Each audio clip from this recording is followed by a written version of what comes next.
नमस्कार. आज आपण एका खूप जुन्या आणि महत्वाच्या ग्रंथाच्या जगात डोकावणार आहोत, योग वाशिष्ठ. नमस्कार. आपल्याकडे याच्या पहिल्या पुस्तकातले म्हणजे वैराग्य खंडातले पहिले 5 अध्याय आहेत. म्हणजे त्यातून काही उतारे आणि नोंदी आहेत आपल्याकडे. आणि यात मुख्यत्वे राजकुमार रामाच्या एका काय म्हणतात त्याला अनपेक्षित मानसिक स्थितीतून सुरू होणारा त्याचा आध्यात्मिक प्रवास आणि वैराग्य या संकल्पनेवर भर दिला आहे. बरोबर.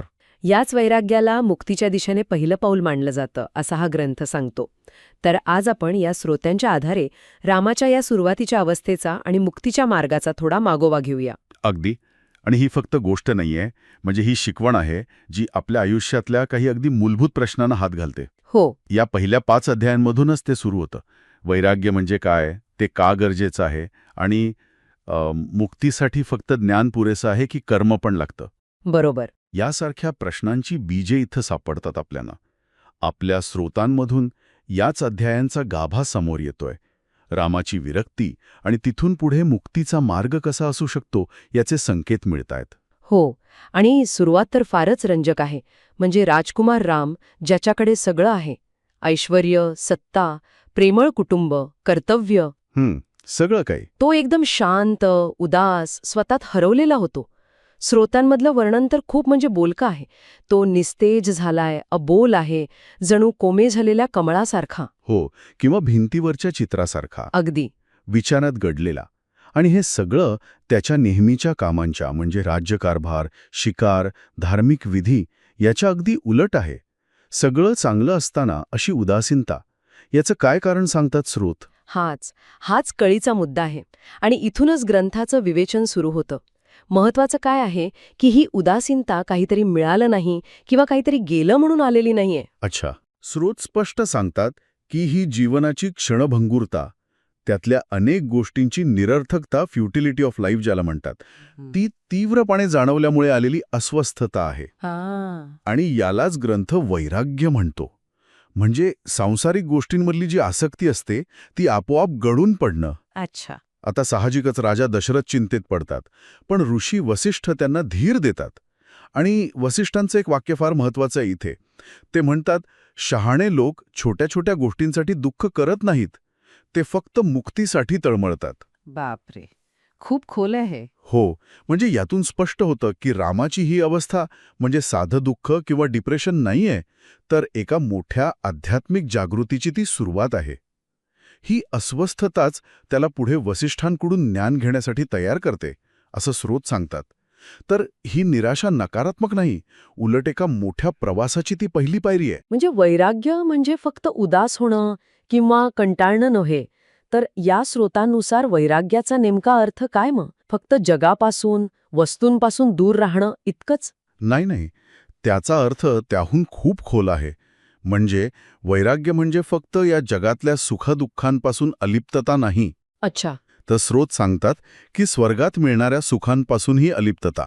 स्वर्गातल्या सुखांपासून सुद्धा? हो.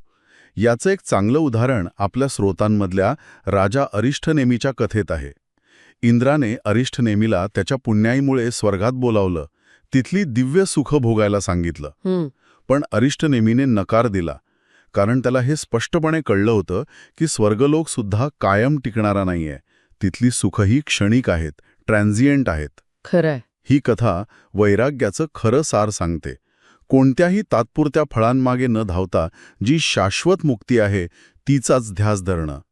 किंबहुना एका कथेत तर स्वर्गाला एक मोहक सापळा म्हटलंय. सापळा? कारण ते सुख क्षणिक असल्यामुळे ते आपल्याला अंतिम ध्येयापासून म्हणजे मुक्तीपासून दूर नेऊ शकतं. तर वैराग्य म्हणजे काय? तर सगळ्या प्रकारच्या क्षणिक आकर्षणांचं व्यर्थत्व ओळखणं, असं स्रोत सांगतात. हे स्पष्ट झालं. म्हणजे वैराग्य ही एक प्रकारची पायाभरणी झाली म्हणूया. बरोबर. पण मग या पायावर इमारत कशी उभी करायची? मुक्तीपर्यंत जायचं कसं? या सुरुवातीच्या अध्यायांमध्ये याबद्दल काही दिशा दिली आहे का? मला आठवतंय, स्रोतांमध्ये ऋषी अगस्तींच्या एका महत्वाच्या उपमेचा उल्लेख आहे. अगदी बरोबर. ऋषी अगस्ती सुतीक्षण नावाच्या एका साधकाला मार्गदर्शन करतात. ते सांगतात की मुक्तीसाठी 2 गोष्टी लागतात, कर्म आणि ज्ञान, ॲक्शन आणि ज्ञान. आणि यासाठी ते एक सुंदर रूपक वापरतात.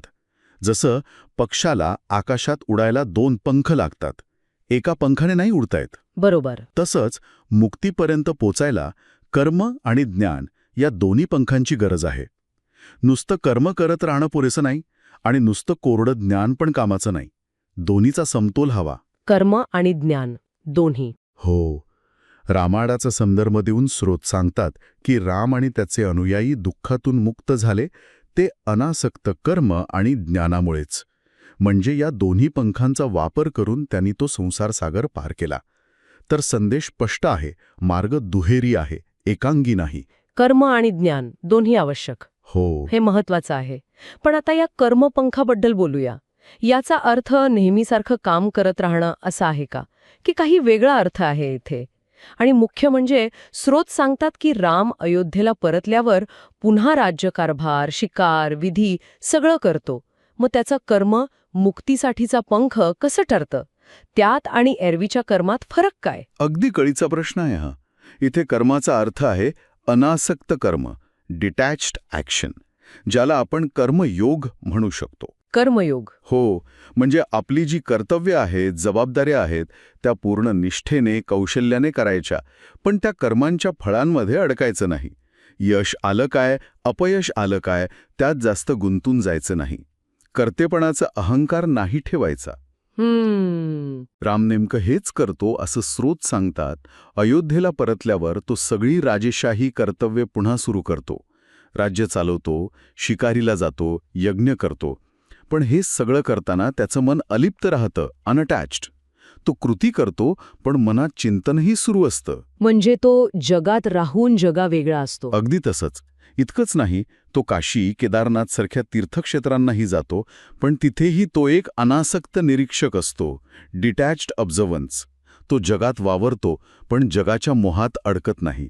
स्रोतांमध्ये यासाठी चंद्राच्या प्रकाशाची उपमा दिली आहे. चंद्राचा प्रकाश. हो, जसा चंद्रप्रकाश जगाला उजळतो, शांत करतो, पण तो स्वतः कशात गुंतलेला नसतो, तसा राम आपली कर्तव्य करतो. म्हणजे कर्म सोडायचं नाहीये, तर कर्मामधली जी आसक्ती आहे ती सोडायची आहे. समजलं. हा झाला कर्माचा पंख. आता दुसरा, तितकाच महत्वाचा पंख, ज्ञान. ज्ञानाच्या बाबतीत या सुरुवातीच्या अध्यायांमध्ये काय सांगितलं आहे? इथे वाल्मिकी ऋषींच्या शिकवणीचा संदर्भ येतोय. तो काय आहे? ज्ञान म्हणजे केवळ माहिती नाही, तर विवेक, विस्डम, जगाचं खरं स्वरूप ओळखण्याची क्षमता. आणि हे जग जसं दिसतं तसे ते नाहीये. ते मायावी आहे, इल्युजरी आहे. हे जाणणं हे ज्ञानाचं मुख्य काम आहे असं वाल्मिकी ऋषी सांगतात. मायावी म्हणजे कसं? ते एक साधं पण छान उदाहरण देतात. जसं निरभ्र आकाश आपल्याला निळं दिसतं, पण आकाश खरं तर निळं नसतं. तो फक्त एक दृष्टीचा भास असतो. हो, बरोबर, इल्युजन. तसंच हे पंचमहाभूतांचं दिसणारं जग सुद्धा अंतिम सत्य नाही. तो एक भास आहे. या भासातून, या भ्रमातून बाहेर पडायला आपल्या मनावर जे जुने संस्कार आहेत, वासना आहेत, सवयी आहेत, त्या पुसून टाकाव्या लागतात. ज्ञान आपल्याला हेही शिकवतं की क्षणिक फळांच्या मागे धावणं व्यर्थ आहे, अगदी स्वर्गातली सुखंसुद्धा, कारण तीही शेवटी न टिकणारीच आहेत. अच्छा. आणि हे ज्ञान मिळवण्यासाठी, हा भ्रम तोडण्यासाठी रामायणासारखे ग्रंथ खूप महत्वाचे साधन ठरतात, असं ब्रह्मदेव सांगतात. ब्रह्मदेवाने वाल्मिकींना रामायण पूर्ण करायला सांगितलं. त्यामागचा उद्देशच हा होता की या ग्रंथामुळे लोक संसार सागर पार करतील. संसार सागर म्हणजे ocean of worldly suffering or illusion. अगदी. म्हणूनच रामायणाला संसार समुद्रावरील पूल असंही म्हटलं आहे. Bridge across the sea of samsara. लंकेपर्यंत जो पूल बांधला गेला त्याचं प्रतिकात्मक महत्त्व हेच आहे की ज्ञानाच्या मदतीने मायाचा, भ्रमाचा समुद्र पार करता येतो. म्हणजे रामायण हे फक्त एक महाकाव्य नाहीये तर? बरोबर. ते स्वतःच एक साधन आहे, असा स्रोत सांगतात. एक मार्गदर्शक आहे मुक्तीसाठी. हे फारच इंटरेस्टिंग आहे. पण याच संदर्भात स्रोतांमध्ये इच्छांच्या त्यागाबद्दल पण उल्लेख आहे. अबॅन्डनमेंट ऑफ डिझायर्स. आता जर कर्म करायचं आहे, जगात राहायचं आहे, तर इच्छा पूर्णपणे कशा सोडता येतील, याचा काय अर्थ घ्यायचा? इथे एक महत्वाचा फरक समजून घ्यायला हवा. स्रोत 2 प्रकारच्या इच्छा सांगतात, अशुद्ध आणि शुद्ध, इम्प्युअर आणि प्युअर. अशुद्ध आणि शुद्ध इच्छा. हो. अशुद्ध इच्छा म्हणजे त्या ज्या अहंकारातून, लोभातून, द्वेषातून, आसक्तीतून येतात. याच इच्छा आपल्याला कर्माच्या फळात अडकवतात आणि जन्ममृत्यूच्या फेऱ्यात फिरवत ठेवतात. त्यामुळे अशा अशुद्ध इच्छांचा त्याग करणं मुक्तीसाठी गरजेचं आहे. या उलट काही शुद्ध इच्छा असू शकतात, जसे की ज्ञान टिकवून ठेवण्याची इच्छा किंवा इतरांचं भलं करण्याची निस्वार्थ इच्छा. अशा इच्छा मुक्त पुरुषांमध्येही असू शकतात. त्या शरीराला टिकवून ठेवण्यासाठी किंवा लोककल्याणासाठी उपयोगी ठरू शकतात, पण त्या बंधनात टाकत नाहीत. अच्छा. त्यामुळे जेव्हा स्रोत म्हणतात की इच्छांचा पूर्ण त्याग हीच खरी मुक्ती, तेव्हा त्यांचा मुख्य रोग या अशुद्ध, बंधनकारक इच्छांवर असतो. ज्या इच्छा आपल्याला गुंतवतात त्या सोडायला हव्यात. तर आपण आतापर्यंत या पहिल्या 5 अध्यायांच्या आधारे बऱ्याच गोष्टी पाहिल्या. रामाच्या वैराग्यापासून सुरुवात केली.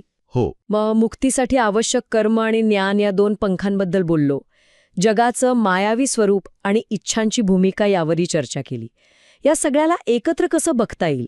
या सुरुवातीच्या टप्प्यातून मुक्तीच्या मार्गाचा कोणता एक आराखडा दिसतोय? थोडक्यात सांगायचं तर, या सुरुवातीच्या अध्यायानुसार मुक्तीच्या प्रवासाची सुरुवात होते वैराग्याने, म्हणजे क्षणिक सुखांबद्दलची अनासक्ती हा पाया आहे. हो. त्यानंतर या पायावर 2 पंख लावून उड्डाण करायचंय. एक म्हणजे अनासक्तपणे, फळाची अपेक्षा न ठेवता आपली कर्तव्य करणं, कर्मयोग, आणि दुसरा पंख म्हणजे ज्ञानाच्या मदतीने जगाचं खरं, मायावी स्वरूप ओळखणं आणि ज्या इच्छा आपल्याला बंधनात टाकतात त्यांचा त्याग करणं. कर्म आणि ज्ञान दोन्ही सोबत. अगदी. दोन्ही अविभाज्य आहेत. एकाशिवाय दुसरा अपूर्ण आहे. आणि या सगळ्या प्रवासात वाल्मिकी आणि वसिष्ठ यांच्यासारख्या गुरूंची भूमिका किती महत्वाची आहे हे पण स्पष्ट होतं. ते फक्त मार्ग दाखवत नाहीत, तर ते साधकाला त्या भ्रमातून बाहेर काढायला मदत करतात, आत्मज्ञानाकडे नेतात. रामाला पुढे वशिष्ठांकडून जे मोठं मार्गदर्शन मिळणार आहे त्याची ही एक प्रकारे काय म्हणतात त्याला, प्रस्तावनाच आहे, असं हे पहिले 5 अध्याय सांगतात.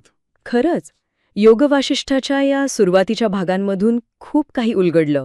आपण रामाच्या त्या अनपेक्षित जागृतीपासून सुरुवात केली, वैराग्य म्हणजे काय ते समजून घेतलं, मुक्तीसाठी कर्म आणि ज्ञानाची जोड का महत्वाची आहे हे पाहिलं, जगाचं मायावी स्वरूप आणि रामायणासारख्या ग्रंथांचं महत्त्व यावरही बोललो. आणि एक महत्त्वाचा मुद्दा म्हणजे वरवर दिसणारी निराशा किंवा अस्वस्थता ही सुद्धा एका मोठ्या आध्यात्मिक प्रवासाची सुरुवात असू शकते. अगदी. आणि जाता जाता ऐकणाऱ्यांसाठी एक विचार सोडून जातो. आपल्या स्रोतांमध्ये राजा अरिष्ट नेमीची कथा आहे, ज्याने स्वर्गातली क्षणिक सुख नाकारली कारण ती टिकणारी नव्हती. हो. हाच विचार आपण आजच्या आपल्या आयुष्याला लावून पाहू शकतो का? आज आपण ज्या गोष्टींना खूप महत्त्व देतो, अमाप पैसा, मोठं पद, सोशल मीडियावरची प्रसिद्धी, मान्यता, या गोष्टींना जर आपण अरिष्ट नेमीसारखं क्षणिक स्वर्ग म्हणून ओळखू शकलो, तर आपल्या रोजच्या जगण्याकडे, आपल्या ध्येयांकडे बघण्याचा आपला दृष्टिकोन कसा बदलेल यावर विचार करायला हरकत नाही.